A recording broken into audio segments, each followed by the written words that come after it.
చేస్తుంటే అనుభవం వచ్చింది.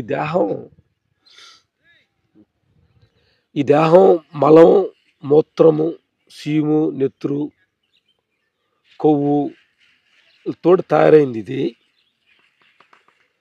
ఇది మనం ఉపయోగించుకున్న వస్తువా? దీనికి పొద్దులేని కాడ నుంచి బ్రష్ చేయాలి, స్నానం చేయించాలి, తలదోవాలి, బట్టలు వేయాలి. సరే, వీటికి ఒక లిమిట్ అనేది ఒకటి ఉంది కాబట్టి ధర్మబద్ధంగా లిమిట్ వేయాలి. కానీ మనం చూడు, దీనికి కాస్ట్లీ బట్టలు వేయాలి, దీనికి కాస్ట్లీ కార్లు తిప్పాలి, దీనికి కాస్ట్లీ బంగారం వేయాలి. అంటే ఈ దేహానికి ఎన్ని సౌకర్యాలు, అది ఏమి తెలియని ఒక అమాయక వస్తువుకి,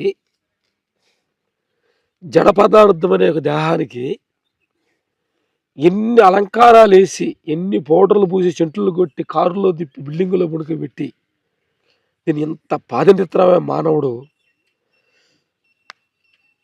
మానవులారా, ఇది దేహానికి అంత పాదింత అవసరం లేదు. దీని వెనక నడిపిస్తున్న శక్తికి రెస్పెక్ట్ ఏముండే, చైతన్య శక్తి. అది పుట్టుక మరణం లేనిది ఒక ఎనర్జీకి. ఎందుకంటే ఇది ఎన్ని నువ్వు పదార్థాలు, ఎన్ని నువ్వు పౌడర్లు దుబాయ్ నుంచి తీసుకొచ్చి చెంటు కొట్టినా, అమెరికా నుంచి వచ్చి డ్రెస్సులు వేసినా, అమెరికా నుంచి బ్రాండెడ్ షర్ట్లు వేసినా, ఎక్కడ వేసినా కానీ ఇది దాని పోవాలని సమయంలో వెళ్ళిపోద్ది.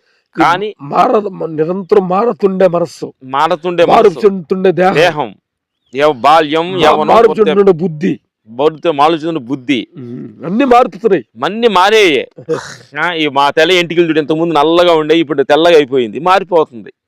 ఇంతకుముందు బాగా హ్యాపీగా నడిచేవాళ్ళు ఇప్పుడు కొంచెం 60 సంవత్సరాలు వచ్చింది కాబట్టి కొంచెం మార్పు జరుగుతుంది బాడీలో, తెలుస్తుంది, మాకు తెలుస్తుంది. ఓహో, ఇది మారుతుంది.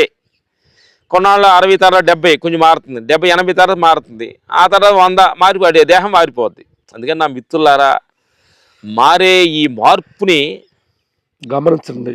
ఇదే బుద్ధుడు అంటాడు, సాక్ష్య ఉండండి, మార్పుని యాక్సెప్టేషన్ చేయండి, మార్పుని యాక్సెప్ట్ చేయండి, యవనాన్ని యాక్సెప్ట్ చేయండి, వృద్ధాప్యాన్ని యాక్సెప్ట్ చేయండి, లాస్ని యాక్సెప్ట్ చేయండి, లాభాన్ని యాక్సెప్ట్ చేయండి. నీ పొగడెంతలు యాక్సెప్ట్ చేస్తున్నా తప్ప తిట్లని యాక్సెప్ట్ చేయట్లేదు. అన్నింటినీ యాక్సెప్ట్ చేయదలుచుకుంటే అన్నింటిని యాక్సెప్ట్ చేయి, తలుచుకోకపోతే అన్నింటిని యాక్సెప్ట్ చేయవాక. అందుకని పొగడెంతలు యాక్సెప్ట్ చేస్తూ తిడితే బాధపడాల్సిన అవసరం లేదు అని గొప్ప మహానుభావులు ఎంతోమంది చెప్పారు. అందుకని అన్నిటికీ నువ్వు సాక్ష్యం ఉండి చెబుతుంటాడు బుద్ధుడు. Okay, thank you, bye.